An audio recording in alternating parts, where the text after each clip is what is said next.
Hello, and welcome to the next build of the Four Horsemen. My name is Paul, representing Diecast Graveyard.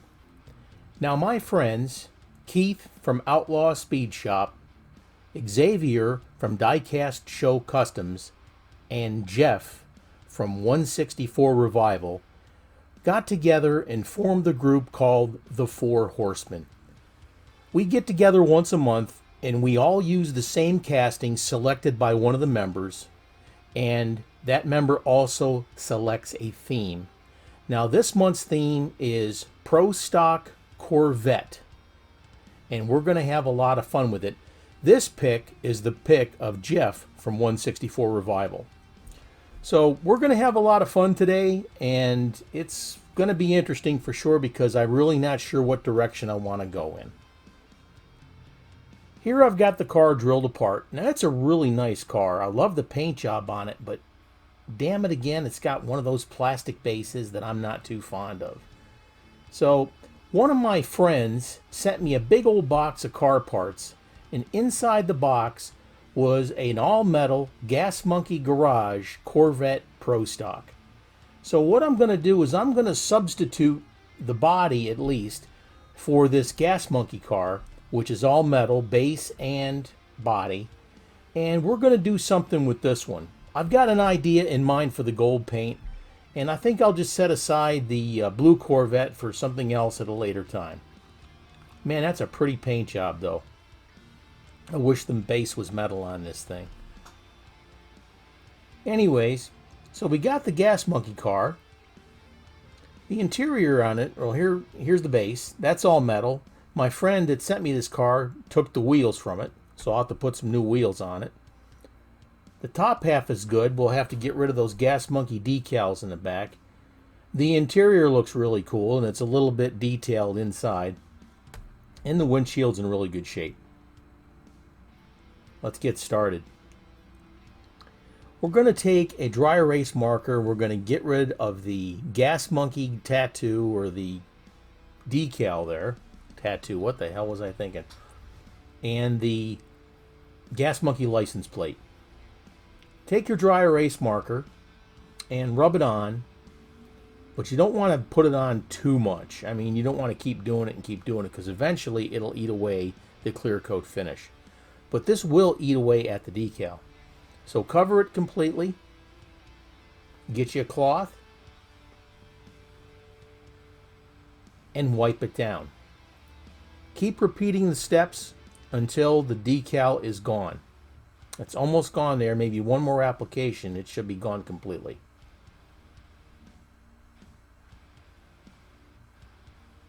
Looking good.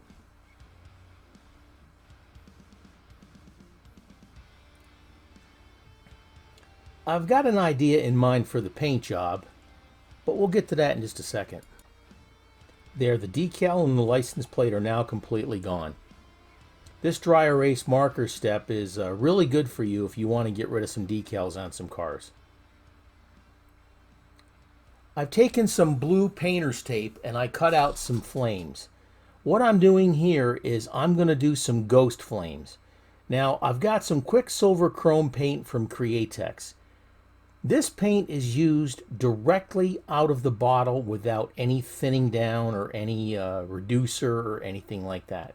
But you still want to put it down in really light coats. If you put it down too heavy, it'll look like a matte aluminum or a matte metal. If you put it down really light coats, it'll turn out chrome and it'll give you the results that you're looking for.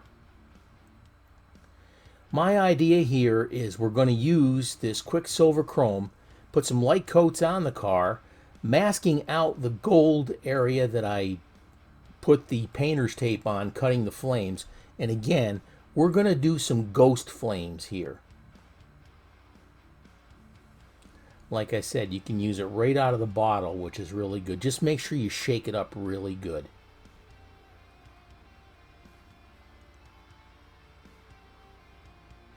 This is starting to look really sweet. I've been waiting to use this Quicksilver Chrome. I didn't have any, and I just got some from spraygunner.com.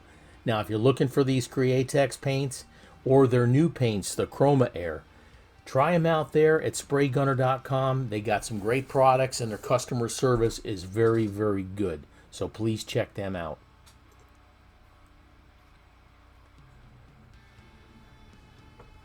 This is starting to look really sweet.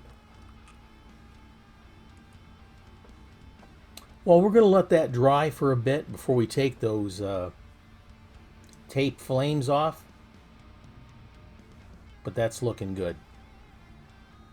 The next thing we're going to do is we're going to spray it down with some Candy 2.0 from Createx. Now, for whatever reason, I lost the footage of me painting the Candy 2.0, but if you look close, you can see the very subtleness of the ghost flames. It looks really, really nice. The Candy 2.0 is mixed with a blend of balancing clear and high performance reducer. And again, you want to spray it on very thin. Here's your Candy 2.0. Comes in many different colors, and again, you can get this at spraygunner.com. Mix it with balancing clear, and then reduce it at least 10% with the high performance reducer, and then mix it really well. Now, one thing I have learned with these Createx paints, folks, is you have to mix them well. I started doing it with a little flat edge toothpick and like that, or a little stick, and I just couldn't get the paint mixed the way I wanted to. So I got me a little mixer from Badger, and it mixes it up incredible. It's like a little milkshake machine. It just stirs it all up and makes it look really good. But those ghost flames look fantastic.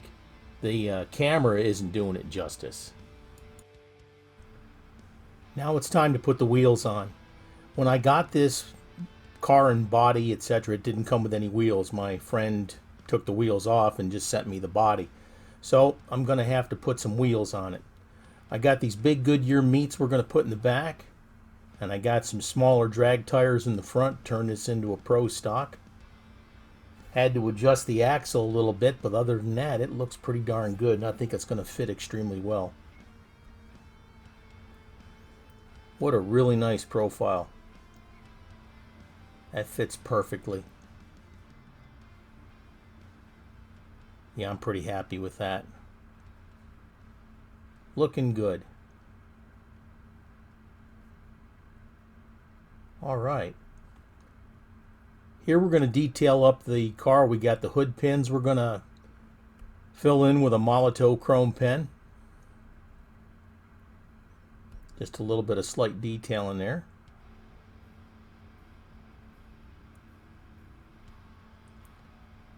Flip it around, do the gas cap in the back.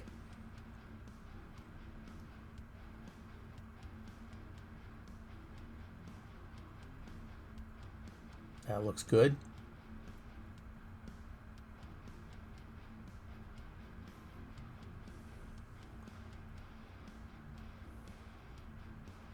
Nice. We'll also take a red paint pen and we'll do the tail lights in the back. Looking nice. Here we've got all the parts. Now look real close. You can see the very subtle ghost flames on the doors, and you can also see them on the front of the car. Look at that. That's exactly what I was going for, and that's what they mean by ghost flames. You can see the flames there too if you look. Just barely see it, and again, that's what the term ghost flames mean. They look really nice. I love that Candy 2.0 paint. Interior looks good. Base looks good with those new wheels on there. We don't have to glue these in place because the interior holds them in place. That'll keep them rolling freely. That looks good. And this is what we started with. We started with the base Pro Stock Corvette, but I wasn't too crazy about the plastic base on the bottom. That was my idea to go ahead and switch it out. We switched it out with the Gas Monkey garage car. The metal base, the metal body on top, and all the parts are all the same except it didn't come with any wheels, which we planned on switching out anyways. and this is what we ended up with. That Createx Candy 2.0 is absolutely beautiful. Now, they're very, very subtle. You can see the ghost flames on there. Man, this was a lot of fun. And I'm looking forward to using some more of the Candy 2.0 paints in the future for future paint jobs. This looks really good, and I'm very happy with it. We used the gold paint, the original gold paint from the Gas Monkey garage. We took the marker and we took off the Gas Monkey emblem and the license plate. We put on some masking tape flames, sprayed it down with Quicksilver Chrome from Createx. Then we covered it with the Candy 2.0, the blood red, and this is the final results. Man, does that look sweet, and it shimmers so much. It shimmers so much. What a beautiful paint job. Now, I've got a Patreon page. I'd like to thank a few folks here. My Grim Reaper level guys, William Robinson and Dale Johnson. My Mortician level guys, Jake Rademacher, Sam Pascal, Air Warrior Coffee, Ed Ostrander, and Adam Bowen. I'll point out a few of my Gravedigger guys, Chris Decker, Stacy Wright, Double B's Customs, check out his Facebook page. Daryl Begtell, Diecast Pirate, Pintoni. Ralph O'Neill Jr. moves up to the Mortician level. Thank you so much, sir, for your subscription. I appreciate it. Check out the other three guys from the Four Horsemen. Their links will be in the comments section. This is Paul for the Four Horsemen representing Diecast Graveyard. Have a great day.